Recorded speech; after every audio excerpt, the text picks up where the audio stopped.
quand on ne sait pas ce qu'on a dans le troupeau, ça c'est compliqué. Pour un éleveur, quand vous mettez des antibiotiques, vous mettez des produits naturels tels que la phytothérapie ou par les huiles essentielles, qu'il n'y a aucune réaction de l'animal.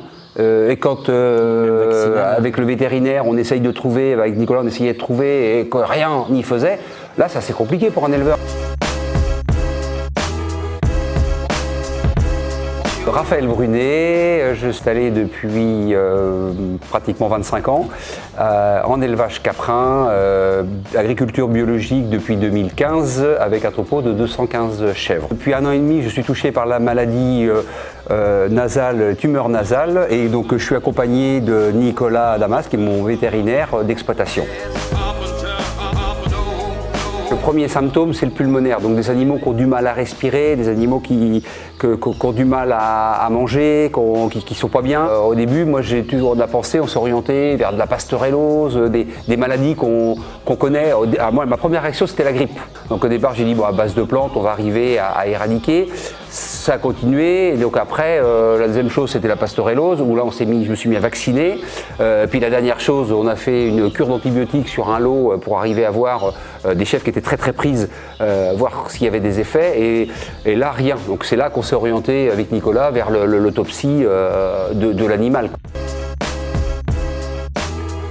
Donc c'est un virus qui est présent donc, au niveau de la sphère oropharyngée de l'animal. Ça va faire des tumeurs nasales qui vont se mettre dans les naseaux. C'est des tumeurs qui vont grossir petit à petit jusqu'à empêcher l'animal de respirer et provoquer du coup la mort de l'animal. C'est pour ça qu'on a des symptômes pulmonaires au départ, des écoulements que tu as notés.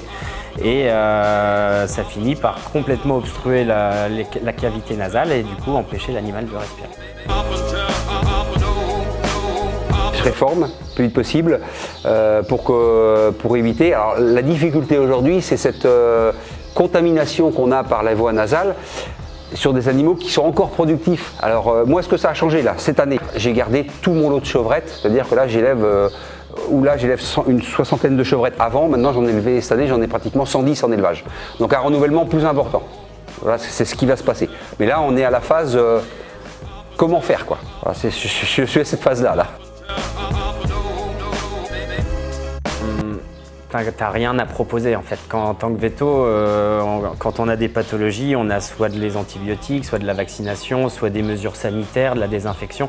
On a toujours des choses à proposer quand c'est des choses bactériennes ou même virales. Le problème de ce virus-là, c'est que la seule chose qu'on peut proposer, c'est déjà le diagnostic. Une fois qu'on a identifié ça, c'est permettre à l'éleveur de savoir reconnaître les symptômes et de pouvoir éliminer les animaux avant qu'ils en contaminent d'autres. C'est vraiment sur la phase quand les tumeurs sont bien développées, qu'on a des écoulements et des symptômes, que là on va pouvoir avoir une contamination des congénères, et c'est ça qu'il faut montrer à l'éleveur pour que derrière l'éleveur les reconnaisse, les isole, qu'il n'y ait plus de contact avec les copains, et que derrière il y ait une réforme précoce de ces animaux pour que la contamination soit la plus minimale possible.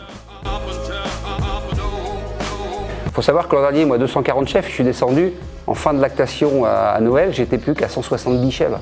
Donc j'ai énormément réformé, ce qui a impliqué qu'il a fallu que je rachète des chevrettes pour cet hiver pour arriver.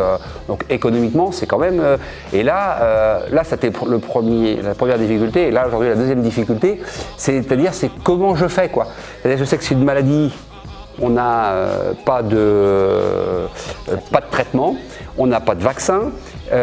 Donc comment je gère cette maladie-là aujourd'hui? Et ça, pour moi, c'est encore une sacrée difficulté, quoi. Moi, c'est le premier cas que je diagnostique, que je crois c'est le premier cas dans le Maine-et-Loire. Quelques cas dans les Deux-Sèvres qui ont déjà été identifiés, mais c'est une maladie qui a, alors peut-être sous-diagnostiquée aussi, probablement d'ailleurs. C'est compliqué comme question. Faut rester optimiste. Ça, c'est déjà la première base. Surtout protéger l'environnement. Voilà, aujourd'hui, il n'y a plus d'animaux qui vont sortir parce que je suis un élevage inscrit à Cap-Gênes. Donc je rentrais tous les ans 2-3 boucs en station à Mignaloux-Beauvois. Aujourd'hui, il n'y a plus de chevrettes qui vont sortir du troupeau et plus de chèvres. Alors que la première chose, c'est éviter d'aller contaminer les extérieurs, et puis 2, C'est compliqué, mais vigilance quand on achète des animaux.